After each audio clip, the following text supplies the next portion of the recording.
And hi, everybody. My name is Patrick Dundas. I am the Director of Education and the host of the Integrated Interventions podcast.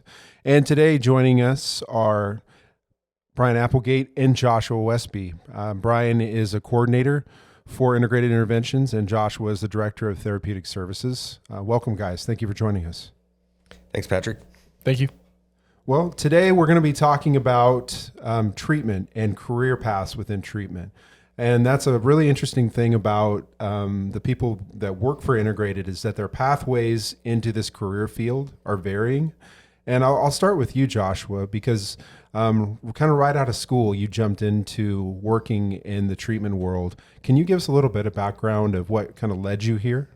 Yeah, so it's a little bit nuanced in that this wasn't the career path that I wanted for myself at all. I knew that I wanted to help people, but I thought I was going to do that with a law degree and working in a courtroom. And after getting into law school and realizing that that law isn't what I wanted to practice and that isn't the best way to help people, I answered an ad on Craigslist for a position working in sober living homes with people who were newly out of treatment, and fell in love and realized that I wanted to be in this field forever.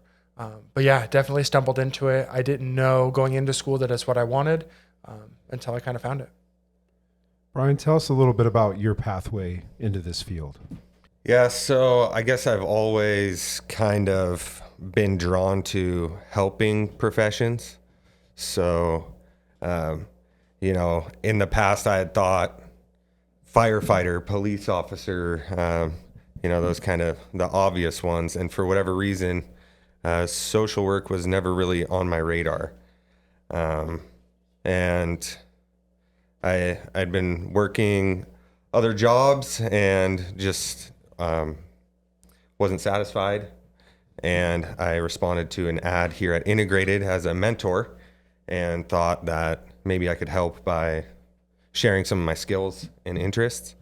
And then from there, it just all kind of took off and kind of led me down this road that I'm on now. So, also joining us on the podcast is Executive Director of Integrated Interventions, Chris Garrett. Glad that you could also join us today when we're talking about pathways into this career field, working in the treatment world, and how sometimes people's pathways are, traditional and non-traditional. Can you tell us about your direction into working for Integrated or just working in this therapeutic field in general? How did you get here? Sure. Probably 14, 15 years ago, I messed up my knee and decided to go back to school. Chose the social work path at that time. Ended up going into treatment and working as direct care staff in other programs. So during that time, I was working on a bachelor's degree and then my master's degree in social work. Eventually became a therapist working in this field. And then stepped away for a number of years, did my own thing. Worked in hospital settings, community health settings, other programs, you name it. I've pretty much been there. And then eventually, met back up with Terry and Angela, who I'd met in previous programs, and started the journey here with Integrated. What's kept you in this field? Well, I've stepped away at times, but definitely the thing that keeps me in, I think just a couple of days ago when I was down in Texas visiting our students, and I came across a particular student that we've definitely been through the ringer with a few times, and they graduated high school that day, and that was one of the best days of the year for me is seeing that student excited and happy that they graduated high school. It's been a really long road for them, so that's the kind of stuff that keeps me in when I see success, when I see somebody that everybody else has written off in their life succeed and move forward. Those are pretty much the only thing that keeps me in this field, really, is seeing that success and feeling like I've been a part of impacting somebody's life. Same thing for me too. It's those moments of seeing someone struggle for long periods of time in something and then having that breakthrough moment, kind of that light bulb moment in a way. But it's definitely, I feel like the commonality that keeps us all going is like seeing those successes especially when they have had challenges in so many areas of their lives and in a lot of not successful ventures, if maybe they've been in previous programs, and then they come to us and we're able to recalibrate their life view, and then they have those successes. It's definitely one thing that keeps me going as well, because this is a field that's notorious for burnout. So to be able to keep going says a lot, I feel like, about those who are in the career field that do the things they need to do in order to stay present and be successful. Joshua, how about for you? What's kept you here? Yeah, so it's a lot of the same, right? It's those light bulb moments. For me, I teach when I work with our staff that success isn't measured in day-to-day successes of our students. Success in our field is measured over a long period of time. And if I can give some piece of knowledge or some wisdom that a student can hold on to for 20 years once they leave here, and suddenly it makes a little bit of sense in their life when they need it, I've done a good job. But obviously, I'm not going to see that success 20 years down the road. And so today, what's kept me in the field and moving is that knowledge of planting seeds that are going to grow over time. And we see those seeds start to sprout while they're here, and that's really fulfilling. And then getting letters or emails or Facebook requests from students 10, 15 years down the road that I've worked with, and seeing them have families and being successful is super empowering. And it helps me to realize that those seeds that we plant here really do lead to success in the long term. What keeps you going, Brian, in those times where the challenges of this field that can lead to burnout, but you're able to look at it and be like, hey, this is, what I want to do, and I want to stay here? I think these guys are right on with, seeing some of these wins for students. Yeah, that's a really good feeling. And I think to be able to appreciate that there's not a lot of instant gratification in this field. And so to be able to take all those little wins and take a step back and be able to see what this means for somebody going forward, I think that's important. And then I just think about the support that I've had here at Integrated. So had a good team here that's been willing to teach me everything that they know. And I think that's a big reason why I'm here too, because like you said, there's a lot of burnout, and it can be difficult at times, but we got a solid team here, so that helps. You referenced wins, student wins in particular. Can you give me an example of some of those wins that we see, especially on a level where you're coordinating a student program? Right. Big wins are, we always start with work ethic as the basis of the program and build out around that. So when you see students that come here who've never held a job, start to get interest back on job applications and sitting down and doing mock interviews and things like that, and seeing people's confidence grow, and then they finally land that job. So you get wins like that. Chris mentioned high school. I just had a student recently graduate. We did. Yes. Thanks, Patrick. It was a team effort, and I'm a certified special education teacher, but it was definitely a group effort to be able to bring this student to where they are now. And I couldn't have done that without you, Brian, and I couldn't have done that without the mentors and everyone that's worked together it's definitely a village effort. And that is one of the awesome things about Integrated, is that at any given time, people will jump out of what is a perceived scope of a job description in order to see the success of that student. And I think that says a lot about the people that work here, because they're in it to see that growth. And then, and when you don't see the growth right away, you're like, man, what am I doing here? Why am I doing this? But it's those wins down the road when you see, Joshua, you referencing a Facebook request down the road 10 years or a Christmas card or something, and being like, wow, I remember where they were, and now look at them and where they're going. It's a pretty amazing thing. And when we kind of reference pathways into the profession, all of us have gotten into it in different ways.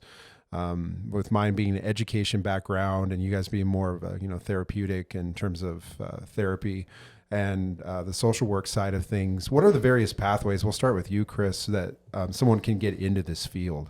Sure. Really what it comes down to is a desire to help people. I find that almost every mentor that comes through the door when asked why are you here, generally it's because I want to help people. A lot of people have gone through a lot of stuff in their lives, and they found good ways to cope with that. They've gone to therapy themselves. They've started and completed courses at school to learn more about the field, learn more about psychology, and a lot of times that leads them into this field. They'll have class members that work in this field and kind of tip them off. So definitely life experience, I think, is something that leads a lot of people into this field. We get a lot of applicants that are older in years than just college students, that apply here and bring a ton of wisdom. So some of our mentors come from walks of life you wouldn't even expect to lead them here, with the desire to impart the knowledge they have to younger people and help them move forward. So really, it could be anything on your path to integrated. It doesn't have to be a social work focus or a psychology focus. We actually look for people that have interests and talents outside of that scope, and try to recruit people that can teach our students real life skills, and also introduce them to other interests that they may not be introduced to in day-to-day life or in a confined treatment program. Oftentimes they're exposed to college students and people that are looking to become counselors or social workers. They're not exposed to somebody who might be out rock hounding, looking at geodes and things like that, where in our program they're going to be exposed to that. They're going to be exposed to people who love to hunt and fish, and be outdoors. And we know that that's important for recovery and treatment in general. So yeah, really any path can lead you here, and then we can help develop the skills you need to be a successful mentor, and even develop into leadership positions within the company. What are some of the career paths that also exist within this field? Because we've had people that have worked for us that kind of got their foundation in this therapeutic setting and then realized, well, maybe I want to try something else that's related to this, but not exactly this. What are some examples of some of the careers that people can pursue within this therapeutic world we work in? Oh, wow. Is that for me? It can also be for Joshua. I don't know. I figured we'll make it round robin. We can go around the room. Yeah, it's interesting because there's a lot of different roles that go into mental health treatment, right? From a nurse that helps to manage medications, to a psychiatrist who prescribes them, to a psychologist that does mental health testing, to the therapist that sees them once a week, or intervenes in crisis, to the mentors that are doing the day-to-day work. In our field, there's a lot of different areas that touch on what we do. The nice thing about integrated is because our program is integrated, if you don't mind the phrasing, into the community, everybody is a part of the treatment process. The girl at the coffee shop who you have to exchange money for goods with is teaching a life skill, right? And if they do that if our students do that side by side with a mentor, then that coffee shop gal is now just as integral to this process as anybody else. So when I think about how you get into this field, Chris is right. It's a desire to help people, right? And I know personally, it was a 4-hour conversation I had in the middle of the night with a kid who was fresh out of treatment, living in sober living, that tripped me into wanting to do this the rest of my life. Because I felt so fulfilled from that conversation that I knew I had to figure out how to do that every day, right? And although I don't get that same feeling of excitement every day in every 4-hour conversation, it's chasing those successes, right? But if I was going to leave the therapeutic role today and still be part of the treatment process, it could be managing programs or like an education consultant, or those who bring students into programs and work with parents, parent coaches, life coaches. There's a bunch of different avenues you can take.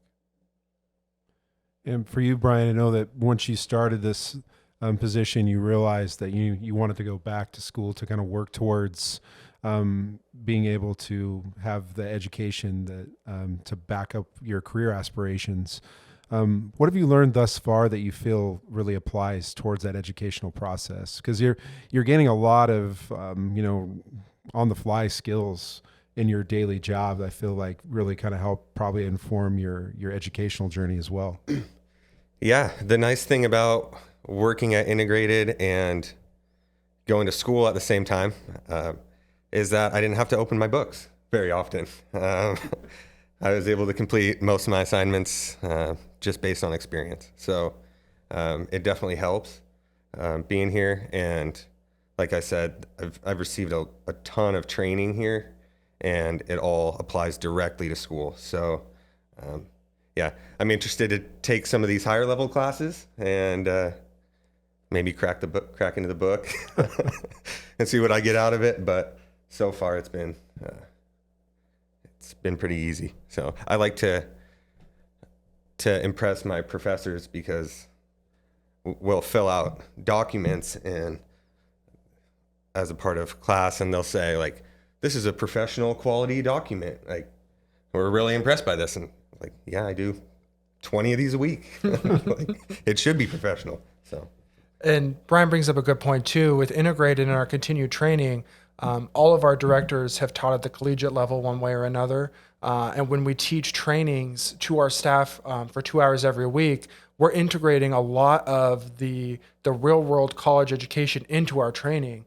And for mentors who have been with us for a year or more, they get a really in-depth understanding of this field at the collegiate level. So even though they're not working towards a degree, it's cool to walk mentors through, what is crisis and how do we de-escalate it? What is relationship? What are boundaries? What does success look like in a way that's educational and practical to the work that we do? What differentiates someone that works in a residential setting versus a setting that we're in, more of a young adult transition? Because I thought that was a really interesting point that you made about, say, the barista who works at the local coffee shop, and our student goes in there and they're actually participating in a process, a life skill process, and they might not be aware of it, and the student may not be aware of it too. But the fact that we're able to have that setting, what makes the difference between the two? Because I know for some they may not understand, what is residential, what is it, how is it different than what we do, and that kind of thing. Yeah, so it's a really good question. With 10 years of experience in the field working in all different kinds of settings, the biggest takeaway that I have between a residential program and a transitional program like we are is power and control, right? We're not making our students do anything. We're helping students to understand consequence and the process of life. And in doing that, our students get to make decisions. So the same way that in a residential program, if a student refused to do something, they may lose privileges. Here, they may have the natural consequence of, if you don't go to work, you'll lose your job. Right? I'm not going to force you out of bed. I'm not going to force you in the car. I'm not going to force you to work. I'm going to sit there and explain to you all of the consequences of this action so that you can make an informed decision. And when you don't like those consequences, how to process through those feelings and move forward. Yeah, I think of the big difference being creativity. So when I worked in residential treatment, you didn't have to be that creative. Everything was already mapped out. It was mapped out for the students, mapped out for the employees, everybody. Like you just follow that map and get from A to B. Here, our mentors have to be creative. Every moment is a teachable moment. That's something that Terry talks about all the time. So when we're talking about the big difference, it's that student with the barista. You might have to get creative just to get that student out of bed in the morning to go to a coffee shop and have that experience. And then you have to be creative in that experience to provide the adequate feedback to the student, like, hey, this went well, this didn't go well, and present it in a way that is helpful for that student. And you don't have to worry about five other students being in the coffee shop and running in the back to see who's smoking in the bathroom and who's out front, meeting up with a buddy. You're not worried about that stuff. It's one-on-one. You're with the student, you're teaching them in that moment, and you get a lot of traction out of that with students, and you get to build a relationship. It's a huge difference when it comes to the residential side. I really admired mentors in residential treatment that could build relationship and find ways to do that with all the chaos that can be going on around you and all the different tasks you have to complete. But in this side of things, when we're transitioning, finding ways to build that relationship and having opportunities are so much greater, and it helps our students move forward that much quicker. So we talked about earlier the differences and kind of similarities between traditional residential and young adult transition programs, or more of a transition focused program. What are the positives of a residential? Because there are definitely positives in all those different areas. And being that both of you have worked a lot in that, and I've worked in it as well, but not as much on the, I'd say, management level as you have. Can you tell us a little bit about that? We'll start with you, Chris, and then we'll go to Joshua. Sure. So I've seen a lot of really cool things come from residential treatment. Oftentimes we have students come to our program who have just recently graduated residential treatment, or maybe they struggled with it. But when you're thinking about a student that's going through that developmental process of being an adolescent and all the ups and downs that come with that, from parent and child relations to hormones to the various diagnoses that they may or may not get right while going through that developmental stage of life. What residential treatment does oftentimes is it provides a cocoon for that student to learn and grow in a safe environment. So, they'll learn therapeutic skills while they're there. Oftentimes they'll get a lot done with high school where, at home, they may not even go to school, but they can accomplish a lot in high school through those programs. So oftentimes what it does, it prepares students to enter our world. And then we can pick up the ball right where it left off and really start integrating them into society. So a big shout out to all the programs that we've worked with in the past and that we continue to work with that, recommend sending students our way to really help get them entrenched in the real world and what it looks like to be an adult. I can't thank those programs enough for the work that they do and for the challenges that they struggle with while that student's developing. Yeah, no, you're totally right. The biggest takeaway for me between residential and what we do, thinking from the positives, is a residential program teaches structure. It teaches how to process, how to put words to emotions, and to start understanding what's going on in their world. So that when they get to us, it's how do you apply that understanding to broaden what the world can be for you. I think of the famous adage of you're asking your mom something and she says no, and you're like, why? And she says, because I said so, right? Residential treatment programs teach that we can accept that as an answer. Transitional programs grow from that and teach that we are allowed to look at the meanings behind that no in a way that's appropriate and doesn't push back against societal norms and all of that. But they can really go hand in hand. And like Chris said, the work in residential programs is difficult, and the students that we work with often, they don't understand structure and control. They don't understand emotional regulation, and to teach that takes a lot of patience and a lot of hard work. Well, it's exciting too when someone comes in with a focus of, that like an attitude of like, I'm ready to launch here. I just know that I'm going to need some help in these specific areas. What are some of those specific areas that, we're looking at when a student comes in after successfully graduating from a more residential setting? Yeah, and this kind of goes back to what Joshua was talking about of having a student that's used to structure. When we're looking at spiral dynamics and where we want to help our students get to on that spiral, that blue level, that structured level of thinking, I love them coming in and having a good knowledge and understanding of that structured level of speaking or thinking. It doesn't mean they're not going to slide back into impulse, because with freedom comes impulse, right? But they also understand after engaging in those impulsive activities and falling on their face a few times, once we start implementing some structure back into that, they actually see the real world application of that structure.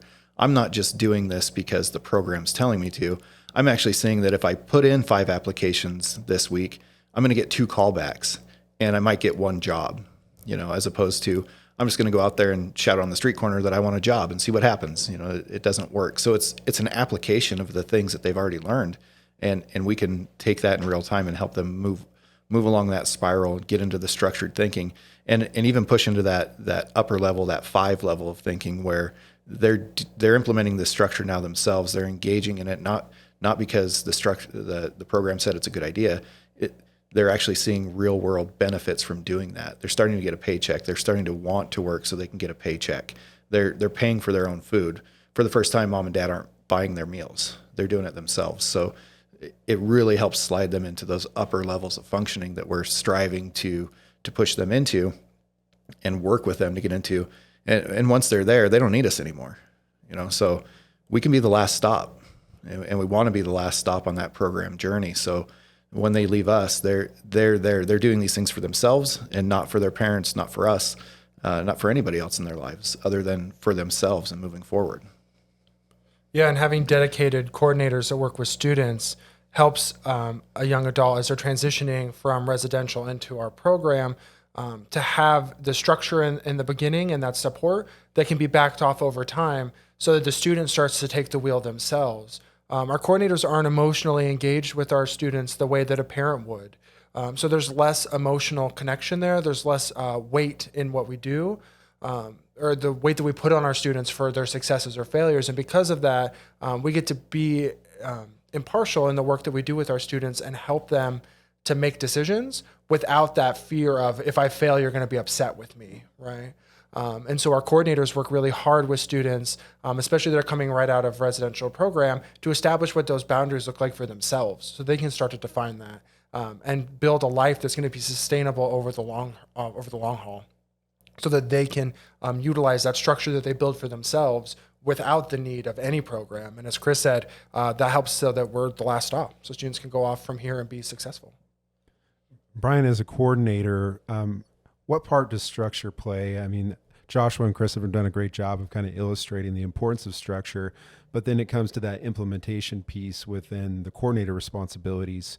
How do you apply structure and work with the student to apply those aspects in order to, work towards that level of success? I'm thinking about applying structure. So I guess you have to look backwards from what the end goal is, maybe. And so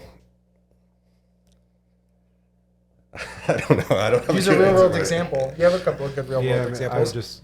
Go with a real world example. So for me, like when I think of Brian and his journey with us, he's a living model of what we expect the students to be doing, right? So he's not going to school because Integrated told him he has to go to school to receive a promotion or to move on. He's going to school because he wants to.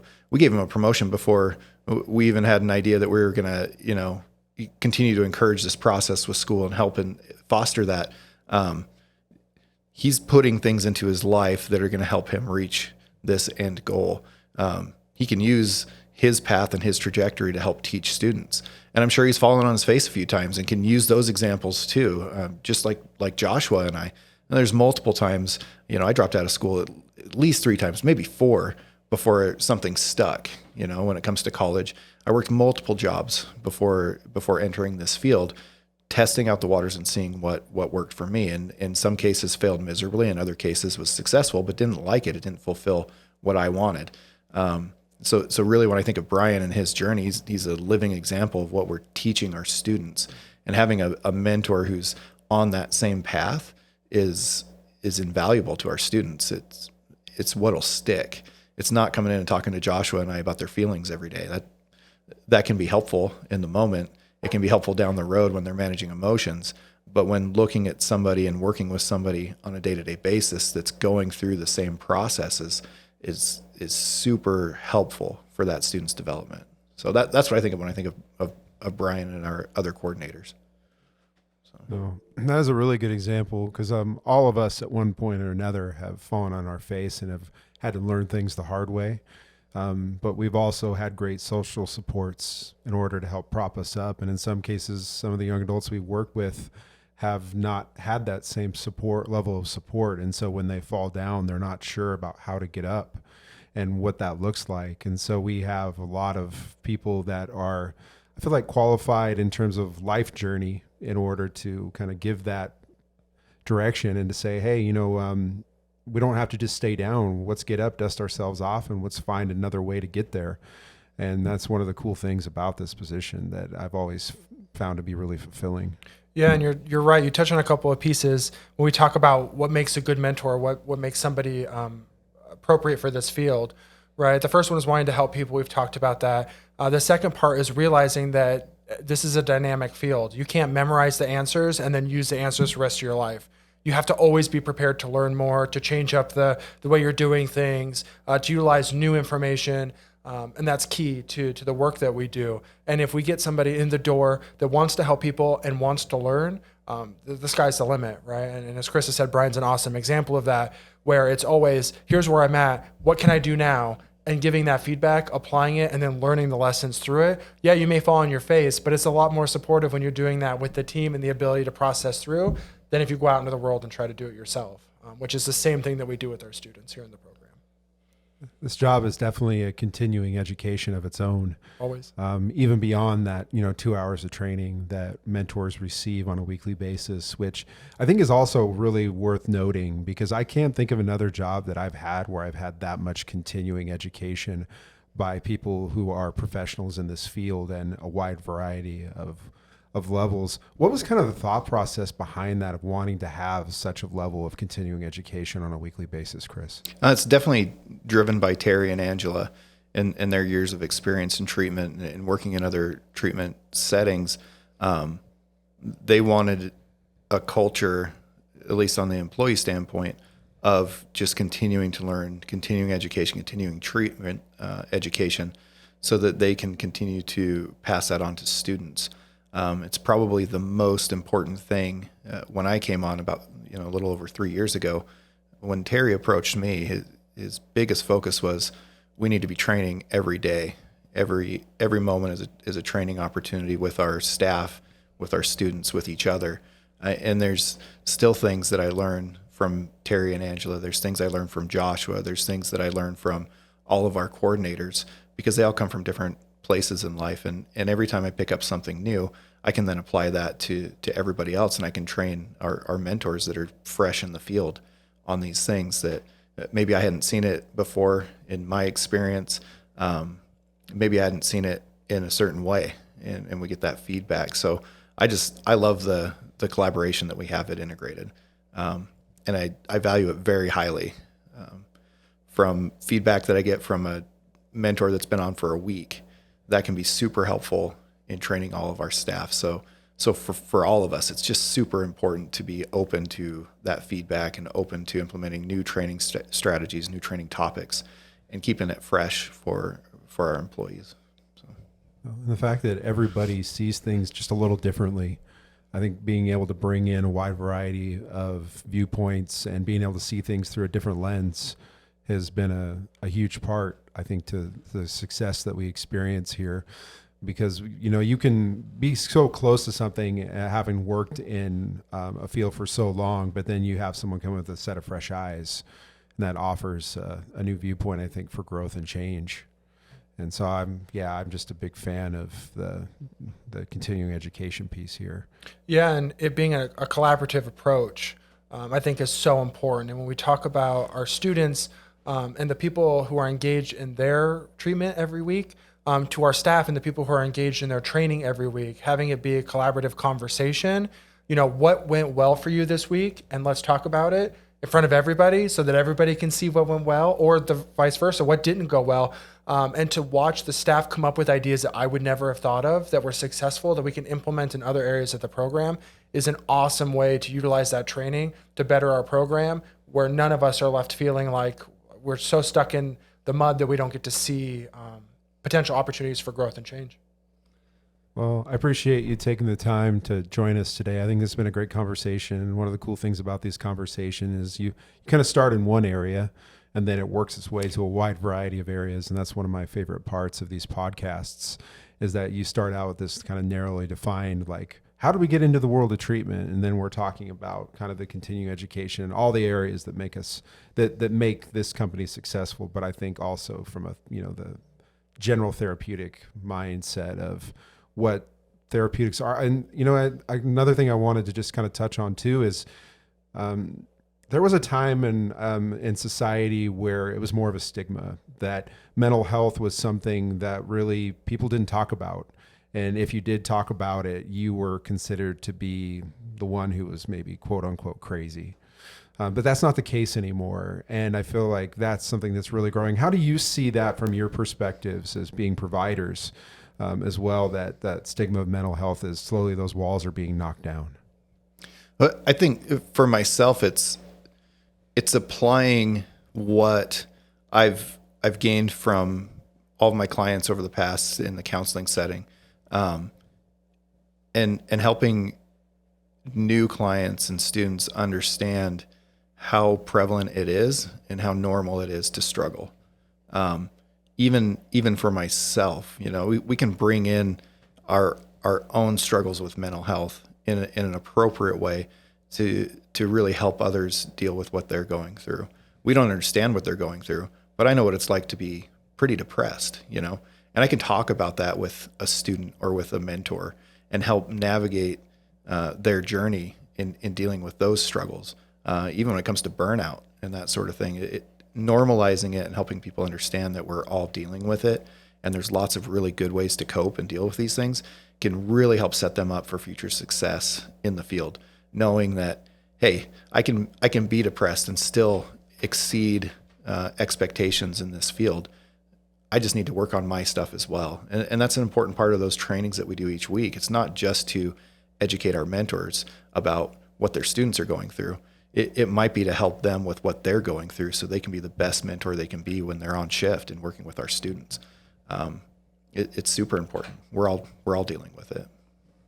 Yeah, and social media has been a big part of that too, I think, over the last 10 years. We're collectively understanding that words like depression and anxiety have meaning for all of us to some degree, and that those feelings are quote unquote normal, right? And when we destigmatize mental health, when we destigmatize those feelings, it makes it easier to seek advice and help in mental health treatment and all of that. And our youth, especially the youth that we're seeing today, they're more open to that process because they already understand it to be something that most people need, at least to some degree. Well, I appreciate you taking the time as we kind of wrap up here, but thanks for joining us, Chris Garrett, Joshua Westby, Brian Applegate, and we look forward to being able to sit down with you guys here in the future.